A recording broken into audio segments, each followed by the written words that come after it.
Hello everyone, कैसे हैं दोस्तों। आप लोगों का हमारे यूट्यूब चैनल यस इडू वर्ल्ड में बहुत बहुत स्वागत है। दोस्तों, आज मैं 10वीं पास अभ्यर्थियों के लिए, 12वीं पास अभ्यर्थियों के लिए और ग्रेजुएशन डिग्री वालों के लिए दोस्तों नई वैकेंसी की इंफॉर्मेशन लेकर के आया हूँ। परमानेंट गवर्नमेंट जॉब है, परमानेंट सरकारी नौकरी है। अगर आप गवर्नमेंट जॉब करना चाहते हैं तो आप लोगों के लिए अच्छा मौका है, आप इसमें अप्लाई कर सकते हैं।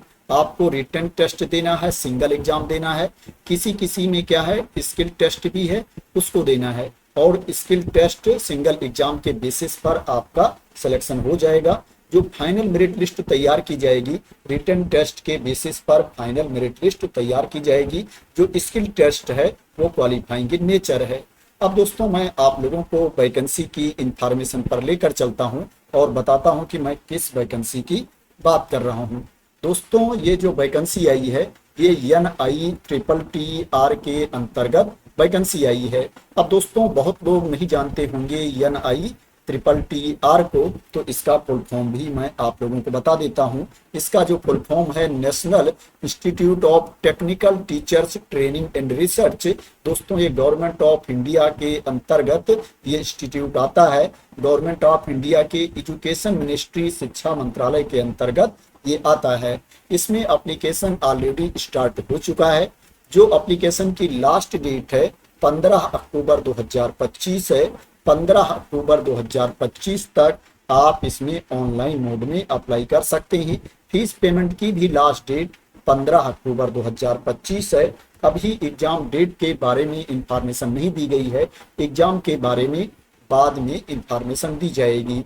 बात करें कि इसमें पोस्ट कौन कौन सी है, तो दोस्तों मैंने उसी पोस्ट को ओनली कवर किया है जिसमें अनुभव नहीं मांगा गया है, एक्सपीरियंस नहीं मांगा गया है।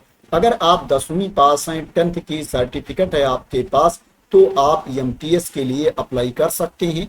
मल्टीटास्किंग स्टाफ के लिए अप्लाई कर सकते हैं। इसके लिए जो आपको सैलरी मिलेगी, पे लेवल 1 के अकॉर्डिंग आपको सैलरी मिलेगी।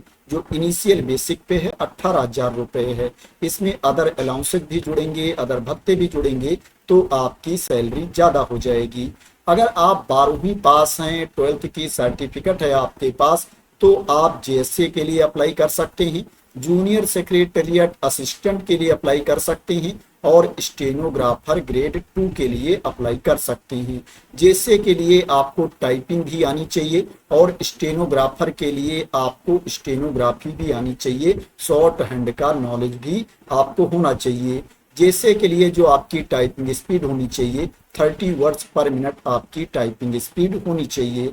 इसमें जो आपको सैलरी मिलेगी, जैसे के लिए पे लेवल 2 के अकॉर्डिंग सैलरी मिलेगी और स्टेनोग्राफर के लिए पे लेवल 4 के अकॉर्डिंग सैलरी मिलेगी। अगर आपके पास ग्रेजुएशन की डिग्री है, आप स्नातक पास हैं, तो आप असिस्टेंट सेक्शन ऑफिसर के लिए अप्लाई कर सकते हैं, ASO के लिए अप्लाई कर सकते हैं। इसके लिए जो आपको सैलरी मिलेगी पे लेवल 5 के अकॉर्डिंग सैलरी मिलेगी। जो इनिशियल बेसिक पे है 29,200 रुपए है। इसमें अदर अलाउंसेस भी जुड़ेंगे, अदर भत्ते भी जुड़ेंगे, तो आपकी सैलरी ज्यादा हो जाएगी। अब बात करते हैं एज लिमिट के बारे में कि आपकी एज कितनी होनी चाहिए।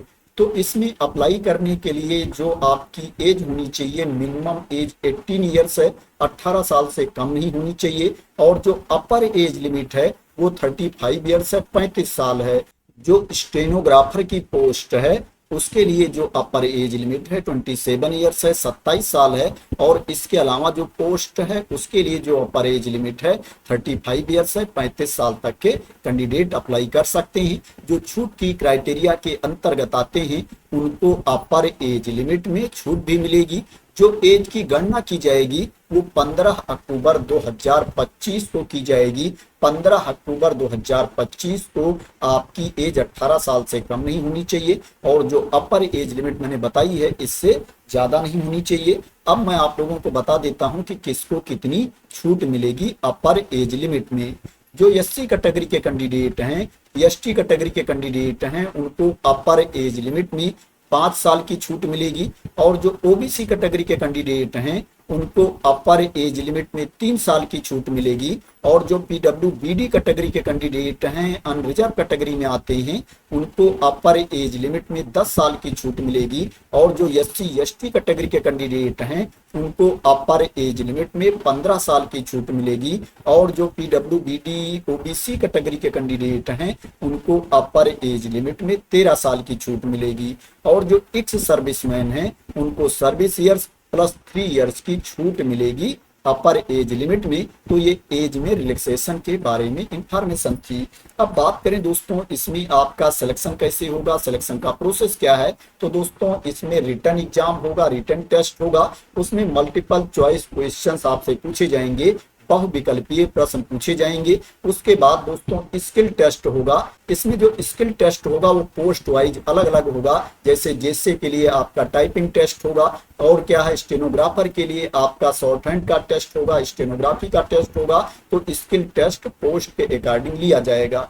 जो स्किल टेस्ट है क्वालिफाइंग इन नेचर है, इसको आपको ओनली पास करना पड़ेगा। इसका जो अंक है वो फाइनल मेरिट में नहीं जोड़ा जाएगा। अब बात करें इसका एग्जाम पैटर्न क्या है, इसका सिलेबस क्या है। तो दोस्तों, जो नोटिफिकेशन वाली पीडीएफ है, उसमें आप पेज नंबर 4 पर जाओगे तो 4 से लेकर के पेज नंबर 6 तक में दोस्तों एग्जाम पैटर्न और सिलेबस के बारे में जानकारी दी गई है। जो नोटिफिकेशन वाली पीडीएफ है उसको मैं अपने टेलीग्राम चैनल पर डाल दूंगा, वहां से आप लोग उसको डाउनलोड कर लेना और अप्लाई करने से पहले पूरी इंफॉर्मेशन रीड कर लेना। मैं आप लोगों को शॉर्ट में एग्जाम पैटर्न के बारे में भी बता देता हूं। आप देख सकते हो आपके सामने एमटीएस के सिलेक्शन प्रोसेस के बारे में इंफॉर्मेशन दी गई है। जो स्क्रीनिंग की क्राइटेरिया है उसके बारे में जानकारी दी गई है। इसमें 100 अंक का टेस्ट होगा, 100 मार्क्स का पेपर होगा, और जो आपको टाइम दिया जाएगा 2 घंटे का टाइम दिया जाएगा। इसमें निगेटिव मार्किंग भी होगी। अगर आप किसी प्रश्न का गलत उत्तर देते हो तो एक गलत उत्तर के लिए आपके 0.25 मार्क्स काट लिए जाएंगे, 0.25 अंक काट लिए जाएंगे एक गलत उत्तर के लिए। इसमें क्या है, आपको मिनिमम 50 मार्क्स लेकर के आना पड़ेगा, 50 अंक लेकर के आना पड़ेगा, तभी आप पास माने जाओगे। जो एससी कैटेगरी के कैंडिडेट हैं, एसटी कैटेगरी के कैंडिडेट हैं, पीडब्ल्यूबीडी कैटेगरी के कैंडिडेट हैं, उनको 5 मार्क्स की छूट दी जाएगी। तो उनके लिए जो मिनिमम क्वालिफाइंग मार्क्स है 45 मार्क्स है। इन कैटेगरी के कैंडिडेट को क्या है, 45 अंक लेकर के आना पड़ेगा। इसमें एक प्रश्न 1 अंक का होगा, तो टोटल 100 प्रश्न पूछे जाएंगे। एमटीएस के एग्जाम में कहां से प्रश्न पूछे जाएंगे उसके बारे में यहाँ पर इंफॉर्मेशन दी गई है, आप देख सकते हो। जब आप रिटर्न टेस्ट दे दोगे, उसमें पास हो जाओगे, तो मेरिट तैयार की जाएगी। उसके बेसिस पर कैंडिडेट को डॉक्यूमेंट वेरिफिकेशन के लिए बुलाया जाएगा। जो फाइनल मेरिट लिस्ट तैयार की जाएगी, रिटर्न टेस्ट में जो मार्क्स मिलेंगे, अंक मिलेंगे, उसी के बेसिस पर फाइनल मेरिट लिस्ट तैयार की जाएगी। यहाँ पर जेसे के बारे में इंफॉर्मेशन दी गई है।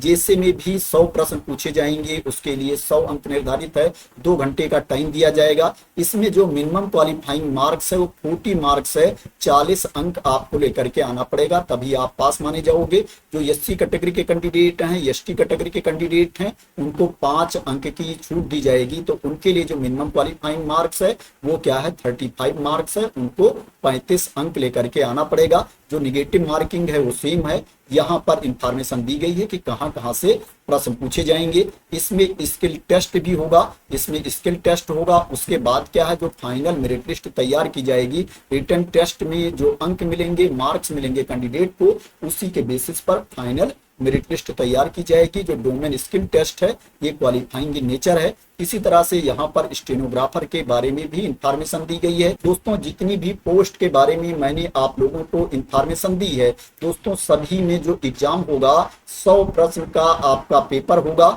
उसके लिए जो अंक निर्धारित है, 100 अंक निर्धारित है, 100 मार्क्स निर्धारित है, और जो आपको टाइम दिया जाएगा 2 घंटे का टाइम दिया जाएगा। इसमें जो एमटीएस की पोस्ट है उसमें जो मिनिमम क्वालिफाइंग मार्क्स है 50 है, और इसके अलावा जो पोस्ट है उसमें जो मिनिमम क्वालिफाइंग मार्क्स है वो 40 है, 40 अंक लेकर के आना पड़ेगा, तभी आप पास माने जाओगे। जो एससी कैटेगरी के कैंडिडेट हैं, एसटी कैटेगरी के कैंडिडेट हैं, उनको क्या है, 5 अंक की छूट दी जाएगी। पीडब्ल्यूबीडी कैटेगरी के कैंडिडेट को भी 5 अंक की छूट दी जाएगी। नेगेटिव मार्किंग सेम है, सभी में 0.25 मार्क्स की नेगेटिव मार्किंग होगी। स्टेनोग्राफर के लिए कहां कहां से प्रश्न पूछे जाएंगे उसके बारे में यहाँ पर इंफॉर्मेशन दी गई है, आप देख सकते हो। इसमें भी डोमेन स्किल टेस्ट होगा, उसके बाद फाइनल मेरिट लिस्ट तैयार की जाएगी। जो असिस्टेंट सेक्शन ऑफिसर की पोस्ट है इसमें भी स्किल टेस्ट लिया जाएगा, उसके बाद क्या है फाइनल मेरिट लिस्ट तैयार की जाएगी। यहाँ पर आप देख सकते हैं कि डोमेन स्किल टेस्ट में किस किस चीज का टेस्ट लिया जाएगा, रिटन टेस्ट में कहां कहां से प्रश्न पूछे जाएंगे उसके बारे में यहाँ पर इंफॉर्मेशन दी गई है। तो इस तरह से आप नोटिफिकेशन वाली पीडीएफ पर आकर के पेज नंबर 4 से लेकर के 6 तक में जो इंफॉर्मेशन दी गई है एग्जाम पैटर्न के बारे में, सिलेक्शन प्रोसेस के बारे में, सिलेबस के बारे में, उसको आप रीड कर सकते हैं। दोस्तों इसमें आपको फीस भी पे करनी पड़ेगी, मैं बता देता हूं किसको कितनी फीस पे करनी पड़ेगी। दोस्तों जिनको फीस में छूट नहीं मिलती है उनको 750 रुपए फीस पे करनी पड़ेगी, 750 रुपीज फीस पे करनी पड़ेगी। और ये जो फीस पे करना है उनको ऑनलाइन मोड में फीस की पेमेंट करनी है। जो एससी कैटेगरी के कैंडिडेट हैं, एसटी कैटेगरी के कैंडिडेट हैं, महिला अभ्यर्थी हैं या पीडब्ल्यूबीडी कैटेगरी के कैंडिडेट हैं उनको 500 रुपीज फीस पे करना है, 500 रुपए फीस पे करना है। लेकिन इन कैटेगरी के कैंडिडेट की फीस वापस आ जाएगी जब वो रिटन टेस्ट दे देंगे, लिखित परीक्षा दे देंगे, तो उसके बाद बैंक का चार्ज काटने के बाद ये जो 500 रुपीज ये पे कर रहे हैं इनको वापस कर दिया जाएगा। तो ये फीस के बारे में इंफॉर्मेशन थी। अब बात करते हैं कि इसमें आपको अप्लाई कैसे करना है, अप्लाई करने का लिंक कौन सा है जहां पर जाकर के आपको अप्लाई करना है। दोस्तों ये अप्लाई करने का लिंक है, इसको मैं अपने टेलीग्राम चैनल पर डाल दूंगा, वहां से आप लोग इस लिंक को कॉपी कर सकते हैं। जब इस लिंक को आप ओपन कर लेंगे तो आप देख सकते हैं यहाँ पर रजिस्ट्रेशन का ऑप्शन दिया गया है। दोस्तों जब आप न्यू रजिस्ट्रेशन पर क्लिक कर देंगे तो यहाँ पर आपको सिलेक्ट करना पड़ेगा कि किस पोस्ट के लिए आप अप्लाई करना चाहते हैं। अगर आप एमटीएस के लिए अप्लाई करना चाहते हैं तो आपको एमटीएस सिलेक्ट कर लेना है, अगर आप जेएसए के लिए अप्लाई करना चाहते हैं तो आपको जेएसए सिलेक्ट कर लेना है। सिलेक्ट करने के बाद दोस्तों यहाँ पर जो जो डिटेल्स मांगी जा रही है फिल करके आपको अपना रजिस्ट्रेशन कंप्लीट कर लेना है। जब आपका रजिस्ट्रेशन कंप्लीट हो जाएगा उसके बाद दोस्तों आपको लॉगिन करके इसमें अप्लाई करना है। तो इस तरह से इस पेज पर आकर के आप रजिस्ट्रेशन कर सकते हैं और ऑनलाइन मोड में अप्लाई कर सकते हैं। बात करें आपके जॉब की लोकेशन क्या होगी, तो दोस्तों इसमें सभी राज्य के अभ्यर्थी अप्लाई कर सकते हैं। आप कहीं के भी रहने वाले हैं इसमें अप्लाई कर सकते हैं, लेकिन सिलेक्शन होने के बाद जो आपकी नौकरी होगी वो चंडीगढ़ में होगी, आपके जॉब की लोकेशन चंडीगढ़ में होगी। तो दोस्तों ये वैकेंसी निकली है राष्ट्रीय तकनीकी शिक्षक प्रशिक्षण एवं अनुसंधान संस्थान चंडीगढ़ में NITTR में ये वैकेंसी है। आशा करते हैं दोस्तों आपको इसके बारे में क्लियरिटी मिल गई होगी और आप लोग मेरे द्वारा दी गई इंफॉर्मेशन से सेटिस्फाई होंगे। दोस्तों अगर आपको इस वैकेंसी के बारे में क्लियरिटी मिल गई हो और इसी तरह की इंपॉर्टेंट अपडेट चाहते हैं, इंफॉर्मेशन चाहते हैं, वैकेंसी की न्यूज चाहते हैं तो आप लोग मेरे चैनल को सब्सक्राइब कर लेना अगर अभी तक सब्सक्राइब ना किया हो। और दोस्तों अगर आप लोगों को लगता है कि मैंने सही इंफॉर्मेशन दी है, क्लियर इंफॉर्मेशन दी है, ये वीडियो शेयर करने लायक है तो इसको आप लोग लाइक और शेयर भी कर देना। तो थैंक यू सो मच दोस्तों फॉर वॉचिंग।